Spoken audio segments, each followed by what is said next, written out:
Olá pessoal, tudo bem com vocês? Eu sou Nathan Gabriel e hoje irei falar sobre a medida provisória 1108 e medida 1109, publicada no dia 28 de março de 2022, aquelas que tratam da regulamentação do teletrabalho ou trabalho remoto, bem como ao ticket de refeição ou alimentação e também quanto à questão do benefício emergencial para a manutenção do emprego e da renda.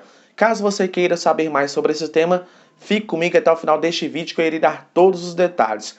Se você não é inscrito, se inscreva, ative o sininho das notificações e compartilhe o nosso conteúdo. Antes de abordarmos o nosso tema, para vocês que estão chegando aqui agora no nosso canal, eu sempre abordo dicas trabalhistas e temas trabalhistas para deixar você empregado, amparado pela lei, e a você empresário, amparado quanto à aplicação das normas trabalhistas.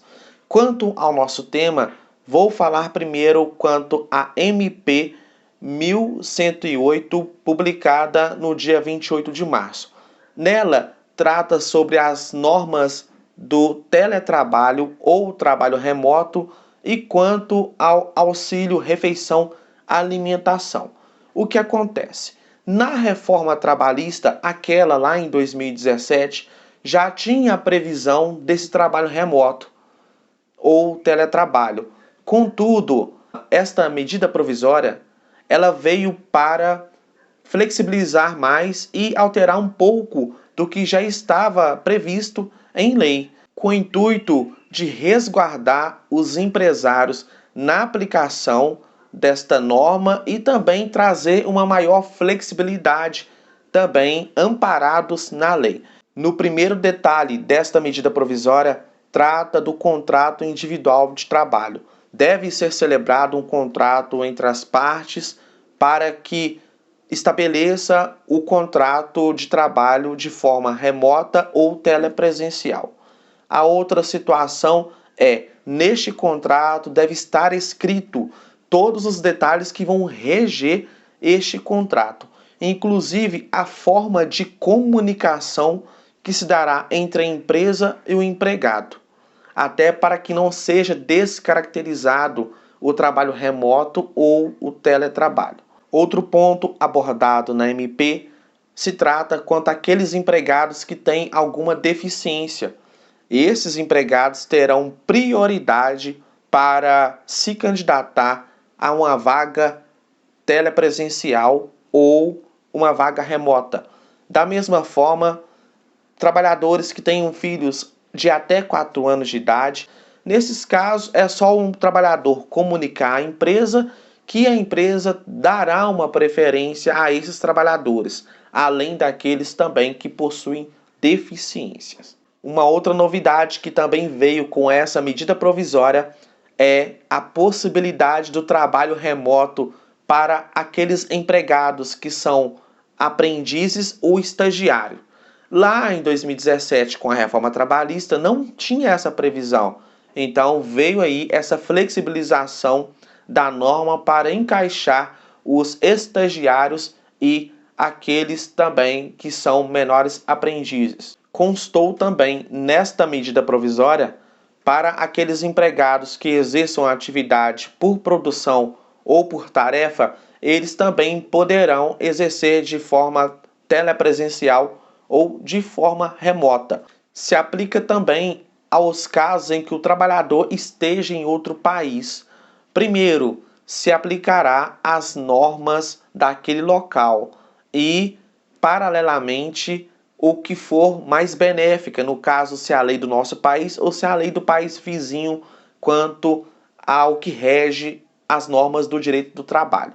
Constou também que, se o empregado precisar de comparecer à empresa por mais vezes, de forma habitual, isso por si só não irá descaracterizar o trabalho remoto ou o teletrabalho. Isso ficou também previsto na medida provisória. E por fim, também constou na medida provisória que, Se o empregado optou pelo regime teletrabalho ou trabalho remoto, e se porventura ele quiser retornar de forma presencial, ficará a todo o cargo do trabalhador em arcar com os custos do trabalho presencial.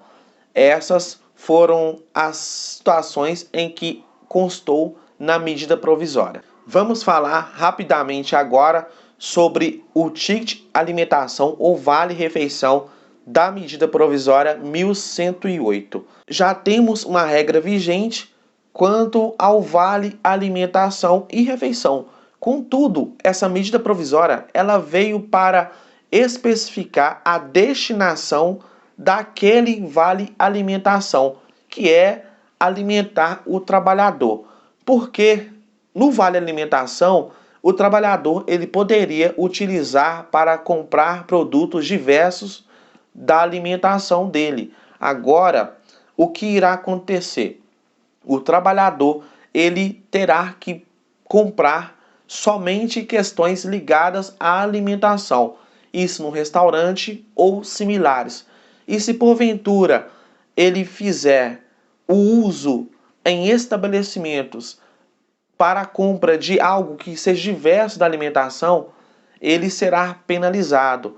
E da mesma forma, também haverá a penalidade para aquela empresa que aderiu ao programa de alimentação do trabalhador, ela vender para aquele trabalhador alguma bebida alcoólica ou similares, para que o mesmo faça o consumo.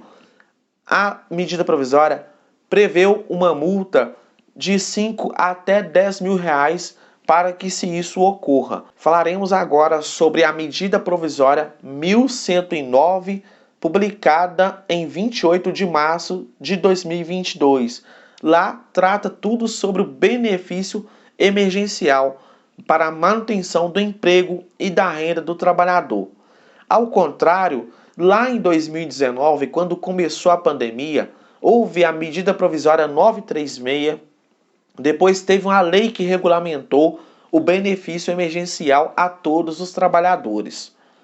E, com o término do benefício, houve uma ausência de regulamentação da norma e ausência de pagamento do benefício emergencial.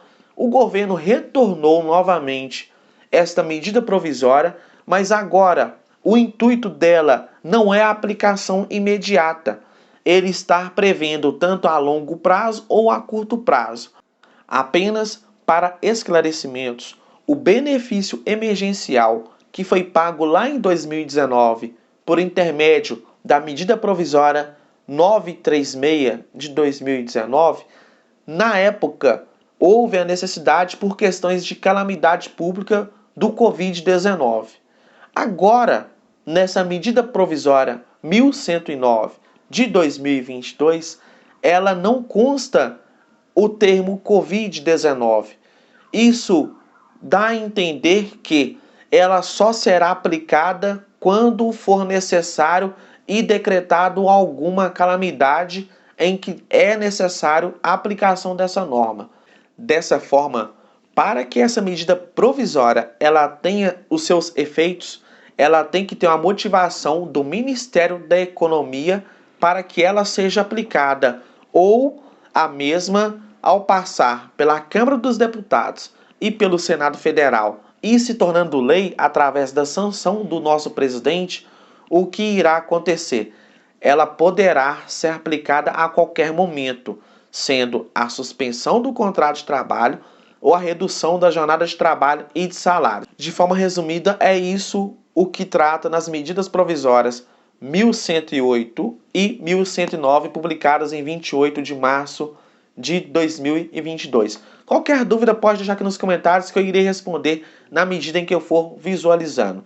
Se inscreva, ative o sininho das notificações e compartilhe o nosso conteúdo. Um grande abraço e até o meu próximo vídeo.